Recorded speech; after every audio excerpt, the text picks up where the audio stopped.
नमस्ते। श्री परमज्योति चमत्कार।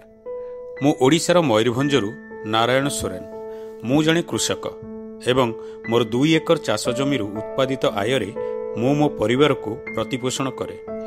गत वर्ष आम अंचल कांडबिंधा कीट द्वारा धान चाष गुरुतर भाव में प्रभावित होइथिला। फलस्वरूप गछगुड़िक बादामी होइगला एवं शेष में सुखीगला।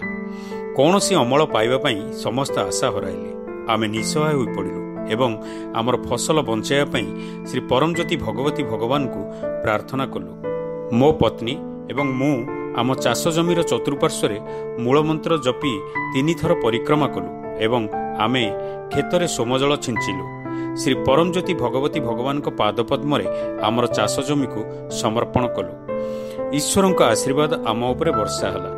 कीटपतंग आम जमी छाड़ी चलीगले।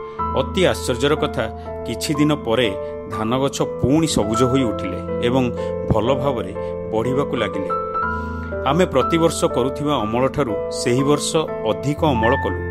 आम आखपाख खेतरे थिबा धान गछ गुड़िक कीट पतंग द्वारा नष्ट होई जाइथिला। तेणु लोक माने एही चमत्कार देखि आश्चर्य होइगले, जहा केवल श्री परमज्योति भगवती भगवान रक्षा कवच द्वारा सुरक्षित थिला। आमर प्रार्थना गुड़िकर उत्तर देइथिबारु श्री परमज्योति भगवती भगवान पादपद्म आमे अशेष अशेष धन्यवाद और अनंत अनंत कोटि पाद प्रणाम जनाउछु। जय बोलो ऐश्वर्य प्रदाता श्री परमज्योति भगवती भगवान की जय।